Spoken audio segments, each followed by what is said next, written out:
Seorang anak geng sangat suka gadis ini. Untuk menyatakan cinta itu, bahkan dia menato namanya di lengan. Dia memukul kakaknya. Meskipun dipukul, dia juga tanpa suara. Tetapi, setelah si preman terlihat tato naga di badan dia, wajahnya diganti segala. Karena dia bertato banyak. Dibuktikan posisinya lebih tinggi. Dia bernama Oh Tae-sik. Dia sudah pernah orang tak takut apa-apapun. Apalagi setelah mabuk. Kerusakannya lebih kuat. Orang yang pernah melawan dengan dia, tidak patah kaki maupun patah tangan. Orang-orang disebut dia ialah anjing gila. Pada salah satu kali melawan, dia tidak sengaja memukul seseorang sampai mati. Setelah itu, dia harus dipenjara selama 10 tahun. Tae-sik bertobat setiap hari di penjara. Ibu orang yang dipukul sampai mati, datang untuk mengunjunginya. Ibu orang itu menyadari dia sebenarnya adalah orang yang baik hati. Tidak hanya mengadopsinya, tetapi juga memberinya sebuah buku. Untuk dia menulis semua hal yang baik. Kata-kata dari ibu terukir di hatimu. Karena Belum pernah mengetahui rasaan keintiman di keluarga. Seteta tinggal 10 tahun di penjara. Akhirnya, Tae-sik sudah lupa semua yang terjadi pada masa yang lalu.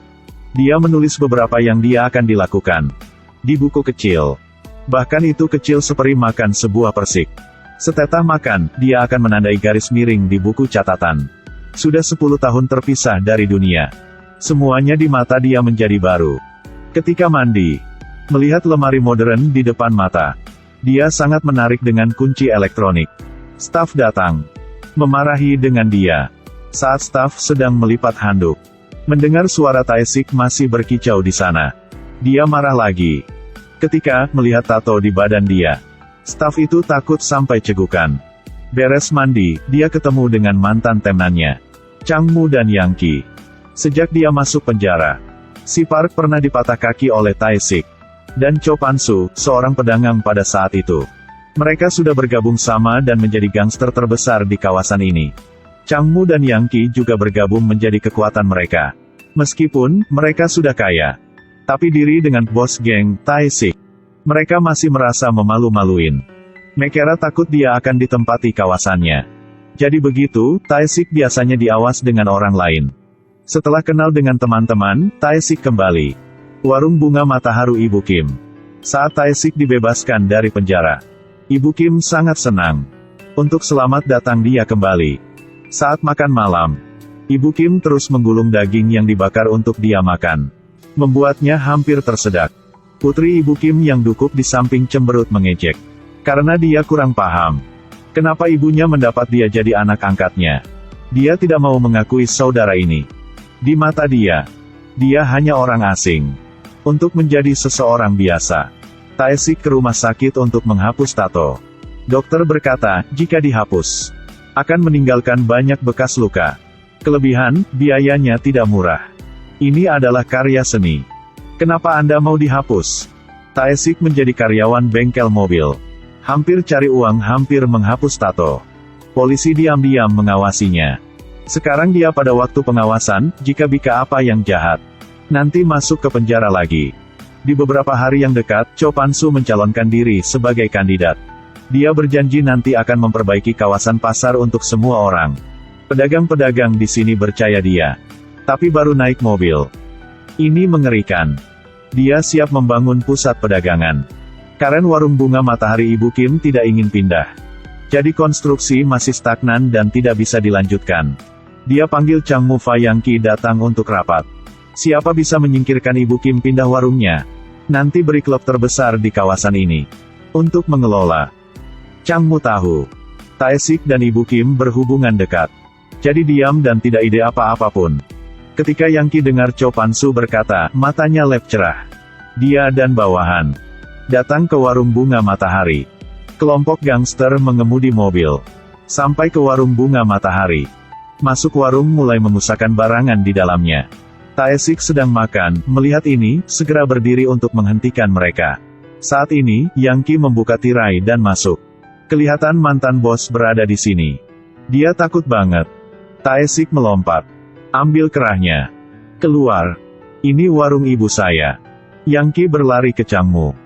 Lalu dia sudah mengerti. Mengapa Changmu tidak bersaing dengannya saat itu? Dia sudah tahu Tae-sik tinggal di sana. Changmu mencurigai Tae-sik telah bergabung dengan gangster Seoul. Kalau Tae-sik mengelola kawasan itu, mereka pasti tak bisa hidup damai. Tapi Tae-sik tidak bikin seperti pirikan mereka. Dia secara bertahap terintegrasi ke dalam keluarga ini. Dia membelikan Ibu Kim sepatu yang baru. Setelah itu, dia memeluk ibu dengan hati. Sekaligus dia membelikan untuk putrinya satu MP4 berkamera. Dia juga mengajar adiknya pengetahuan matematika yang dia pelajari di penjara. Bertahap-tahan, jarak antara dua orang menjadi mendekati. Mereka ke piknik bersama-sama, main foto bersama. Dia juga menyanyi untuk kakaknya. Tae-sik berada di sini membuatkan mereka lebih senang. Dan sekaligus, dirinya sudah cari tujuan untuk hidupnya. Setelah itu, dia menulis semua tujuan pada buku kecil. Ujian kelulusan SMA. Menghadiri universitas yang sama dengan putri Ibu Kim. Sesuatu hari, Cho Pan-soo melewati warung bunga matahari. Melihat warungnya berada di sana, dia marah. Si Park berkata, Changmu dan Yang Ki tidak bisa menyingkirkan Ibu Kim. Karena warung ini ada Oh Tae-sik untuk menjaga. Cho Pan-soo dengar dan marah. Dia ialah raja di kawasan ini. Dia mencari Changmu dan Yang Ki. Tidak peduli kedua Anda memakai cara apa. Harus menyingkirkan rumah Ibu Kim kepindahan. Malam itu, si Park ketemu Tae-sik. Memberitahunya alur dari Cho Pan-soo. Setelah kasih menasihatinya, lebih baik dia mengantar keluarga pindah ke tempat yang lain.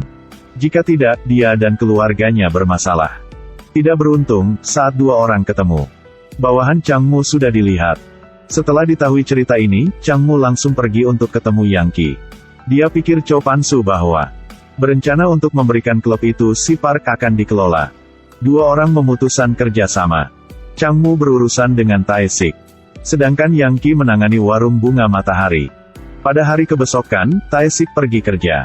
Yang Ki ke warung bunga matahari untuk mengganggu. Mereka menghancurkan warungnya. Ibu Kim menjaga dan didorong jatuh oleh mereka. Polisi mengawasan dari jarak jauh dan terlihatnya. Oh tahun, saya benci ini. Nunggu sebentar lagi. Putri Ibu Kim melihat warungnya dihancur. Jadi tidak banyak kata. Segala, ambil MP4 memukul Yang Ki. Setelah dia berlari ke warung bengkel mobil untuk memanggil Tae-sik kembali rumah. Tae-sik sampai. Melihat di rumahnya hancur. Changmu kerjasama dengan polisi. Memanggil bawahan-bawahan ke bengkel mobil yang Tae-sik kerja untuk diganggu. Tambahkan sayap ke mobil saya, cepat ya. Maaf. Kami tak bisa bikin ya. Mereka ingin Tae-sik marah untuk memaksanya melawan. Dan memasuknya ke penjara satu kali lagi. Tidak terduga. Sekarang, Tae-sik ingin menjadi orang yang baik. Bahkan karena dia, tuan bengkel mobil juga terlibat. Tae-sik sudah berkata bahwa dia tak melawan akan pasti tak melawan. Dia dipukul sampai seluruh badannya berdarah. Dan di depan tuannya. Untuk menjaga. Baru saja dipukuli di siang hari. Bahkan sampai malam, dia juga tak bisa istirahat. Anak geng di sekolah menyukai putri Ibu Kim. Ketika dia mendengar bahwa dia dipukuli, dia datang untuk tertawa. Setelah itu, ulangi. Kisah dia membunuh anak Ibu Kim sudah 10 tahun yang lalu. Pada waktu itu, putrinya mendengar kisah ini. Kematian kakaknya, dia tidak mengetahui apapun. Orang yang dibunuh kakaknya. Sekarang orang itu menjadi saudara angkat, itulah penghinaan. Dia mengatasi keterkejutan ini dengan cepat. Di matanya, saudara kandung adalah anak nakal dan tidak baik. Seluruh hari hanya minta uang dari ibunya. Kalau tidak memberi uang, dia akan memukul ibunya. Dia lebih benci kakaknya. Setelah itu, dia memanggil Tae-sik ialah kakak dan mengampuninya. Keesokan harinya, Ibu Kim pergi ke Cho Pan-soo. Ibu menggunakan buku harian untuk mengintimidasinya. Anaknya pada tahun itu dipaksa oleh Cho Pan-soo untuk memukul Oh Tae-sik. Akhirnya, satu orang mati, satu orang masuk penjara. Tidak ada yang tersisa untuk bersaksi. Tetapi anaknya memiliki kebiasaan menulis buku harian. Di buku harian sudah menulis kisah ini. Tetapi dia tidak tahu bahwa buku harian ini sudah merugikan seluruh keluarganya. Keesokan harinya, putrinya pergi ke sekolah dan mematahkan kepala dengan batu bata. Ibu Kim pergi ke rumah sakit. Melihat putrinya dalam keadaan koma dan menyalahkan diri. Seorang yang kecil seperti ibu. Bagaimana Anda bisa menolak dengan bos gangster? Ibu memutuskan menjual warung bunga matahari. Malam, Tae-sik menurut Ibu Kim datang ke tempat Cho Pan-su untuk bicara dengannya. Cho Pan-su tertawa, ingin pergi juga bisa. Tapi harus ketinggalan satu lengannya. Untuk menjaga keluarganya. Tae-sik tanpa ragu-garu setuju dengan permintaan ini. Untunglah, si Park sudah lembut. Tendonnya tidak patah, hanya terluka aja. Buku harian di tangan Ibu Kim. Ancaman mutlak bagi Cho Pan-su. Oleh karena itu, dia memintakan Changmu pergi ke rumah dan membunuh Ibu Kim. Setelah mengambil sidik jarinya untuk ambil surat kepindahan tanah, dia membawa buku harian dan pergi. Membuat adegan yang palsu, Ibu Kim membunuh diri. Tae-sik kembali rumah, melihat ibunya sudah meninggal tidak bisa percaya di matanya. Keluarga bahagia sudah hancur. Putri Ibu Kim belum bangun. Setelah beres permakaman, warung bunga matahari juga dihancurkan. Ketika Tae-sik sedang membersihkan barang-barang, terlihat anting-anting Changmu jatuh di lantai. Dia sudah paham, Ibu Kim bukan membunuh diri. Setelah itu, dia pergi ke rumah sakit untuk mengunjungi putri Ibu Kim. Di mimpi, dia memanggil kakaknya, membuatkan hatinya hancur. Akhirnya, dia tidak bisa diam-diam lagi. Dia memasuki ke kawasan Cho Pan-su. Hari ini juga hari mereka mentransfer hak bisnis klub. Tae-sik menuangkan bensin ke pintu dan membakarnya. Setelah memblokir satu-satunya jalan keluar, dia mulai membunuh mereka.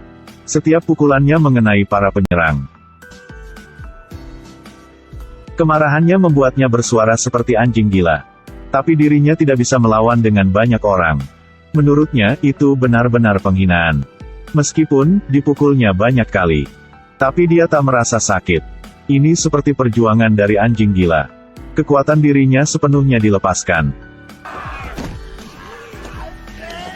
Dia membunuh Changmu dan Yang Qi. Cho Pan-su melihat mesin pembunuh di depannya. Keringatnya keluar seperti mandi. Akhirnya dia terpojok. Dan dibunuh oleh Oh Tae-sik. Tae-sik diri antara laut api. Akhirnya, dia sudah membalas dendam untuk keluarga yang dicintainya. Orang-orang dikatakan bahwa memutar kepala adalah pantai. Tapi sebenarnya, sebagai seorang gangster, siapapun tak ingin jadi gitu. Nanti, putri Ibu Kim masuk universitas. Tetapi dibutuhnya selalu membawa buku kecil. Dia belajar dari Tae-sik. Menulis di buku apa yang dirinya ingin melakukan. Lelaki yang jahat sudah diganti. Satu hati ingin menghadap matahari, tapi mengapa begitu sulit? Buku harian ialah kehidupan. Adalah sisi jahat dari kepribadian manusia, dan juga orang-orang yang kesalahan. Ada semacam tragedi. Sebagai bunga matahari mekar pada malam.